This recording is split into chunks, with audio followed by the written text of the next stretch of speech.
Have you ever wondered if the spin the wheel from My Singing Monsters is actually worth it? Well, I have, and that's what we're finding out in this video by spinning the wheel 100 times to see if the rewards are actually worth it. And recording this intro after I've done all the calculations, I can safely say spinning the wheel is the new meta. First off, let's just get the most interesting part out the way. Out of those 100 spins, how many of those were chests? And the answer is 7, which means we have a 7% chance of landing on a chest per spin. But how many of those chests did I get gems out of, and how much gems did I get? If you didn't know, even if you land on a chest, you're not guaranteed to get gems. You have an option of collecting 3 different resources, which are gems, relics, and keys. There are 6 different gem grand prizes, with the greatest amount being 1,000 and the least amount being 25, 4 different key grand prizes, and 3 different relic grand prizes. Anyways, out of those 7 chests I got, only 2 of them were gem wins. And in total, those gems added up to 125 gems. I got 100 out of one chest and 25 out of the other one. But I also landed on the 2 gems on a regular spin 9 times, which adds up to 18 gems. And if we add that to our total, we now have 133 gems. And since in total I spent 200 gems spinning the wheel, that means per spin you'll get 0.665 gems back on average. But even though spinning the wheel just looks like an obvious loss, I still argue this is a win, and here's why. For one, I'd argue I was quite unlucky with these spins, and I have been luckier in the past with less spins. I've even got on 1,000 gems. Hold on, let me just collect it.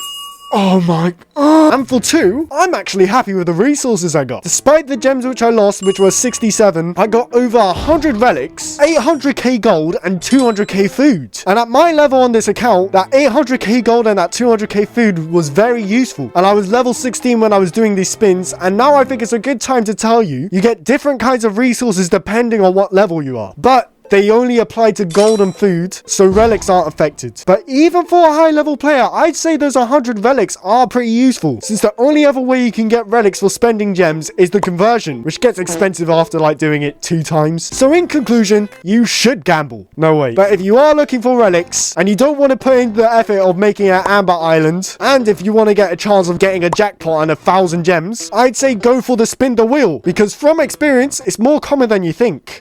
I know I will be using the spin the wheel whenever I need relics. But wait! The video isn't over yet! I have one more source of data to prove that the spin the wheel is even better! While making this video, I found out this has already been done, but 20 times better. No, literally, on the My Singing Monsters wiki, it's been spun and documented over 2,000 times. But let's just compare what I got to what they've gotten. Okay, so interestingly, they've apparently got the chest 5% of the time, which isn't too far off my 7%. And you are also less likely to get a higher amount of gems from the chest. But this is a big difference. Comparing from my 0.665 gems per spin, they have a more optimistic 1.44 gems per spin, which paints the spin the wheel in an even better light. Also, something interesting to say, you are as likely to get gold as you are to get food. And it says here per spin, you get at least 10k food or 70k gold, which in that case, that means it's better than a bakery. Because if you want to get 7,500 food, you're gonna have to pay 75k gold and also wait 6 hours or spend 5 gems to speed it up. And comparing that to just spending 2 gems to spin the wheel and getting on average 10k food. Now this is where I realized spinning the wheel is one of, if not the best way you can spend your gems. Granted, you also have to be level 75 to get that amount of food and gold, which I know for certain none of you are. Maybe one of you. And hello to that person. Yes, I'm encouraging gambling, but if you're smart, you can really use the spin the wheel to your advantage. And no, I'm not even finished reading this document yet. It says here, relics have a 20% chance of being landed on. And it also says